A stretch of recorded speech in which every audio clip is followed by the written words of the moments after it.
So today we're going to go through what a pigeon pose is. There are a couple variations to this posture, which I'll show you the ones that I practice. This is a good posture that can help the lower back, can help your psoas muscles, the piriformas, which is the muscle that comes from your sacrum through the sciatic opening and to the top of your femur.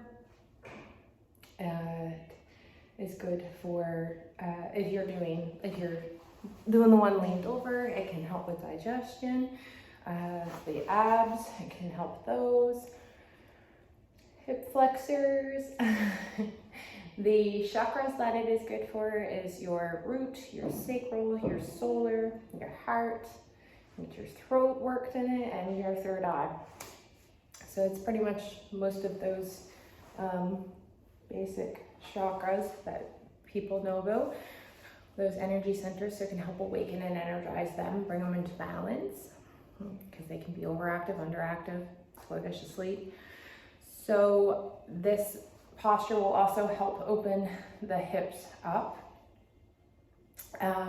Also, this is another one that can trigger things. So when you're in this pose for an amount of time, it sometimes can be common that you can have some emotions arise. My suggestion is just let them flow. If you feel like crying or whatever, just cry it out. It can release stored emotions in the hips. So it is good for emotional trauma and releasing that, because our hips do store emotions, especially traumatic events that we've avoided or not dealt with because they're traumatic, and it can be frightening, especially if you have to deal with situations on your own.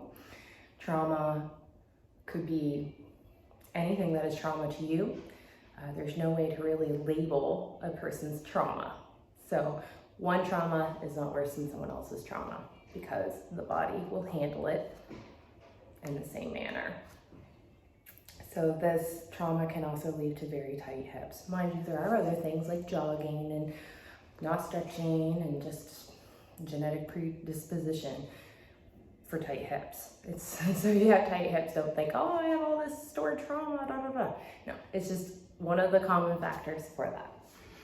So what we'll do is, there's many ways you can start this pose. Let's say you were up in your down dog. It is very common to be like, okay, up dog, split dog, and then you would bring your right knee to your right hand. You can bring this back on an angle. You can stay up here, whereas my foot is back by my left hip. Or if that's too much, you can go like this and lean over to the hips. But as you're practicing this and you want to get into more alignment, we would practice keeping our hips square to the front of the mat.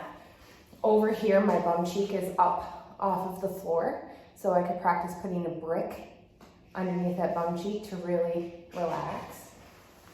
Another common thing, I don't have bolsters with me today, but you can take a bolster and you can lay your leg parallel to the bolster, and you can come down and relax. You want to make sure this leg is straight behind your hip. You can practice coming down over your leg. If that's comfortable for you, you can, as you work, you can bring your head, your third eye, right down to that mat. Or you can stay up. And the goal is, as you get more flexible, you're going to make this leg more parallel and be able to keep those hips squared towards the front of your mat. Bolsters, like bricks, bolsters, pillows if you have them. So you can also have bolsters up here, and you can make this into a very restorative posture. Blankets. So once again, like I said, beginning, depending on your flexibility, you can keep that angle here in the leg. You don't have to do parallel to the front of the mat for this posture to to be anything more than it can be if it was parallel. So you can just bring yourself back up into down dog. And that's it. One side, and we got two sides. So now that I've brought my left knee up to my left wrist, you can see how the bum is up. So pretend this was a brick. Really want to relax. See, now I can really sink and allow those muscles to release because I'm relaxing more because I have that fake brick under there. But like I said, you don't have a brick, you can use a pillow. And then you can, like this, or once again, bring it right through.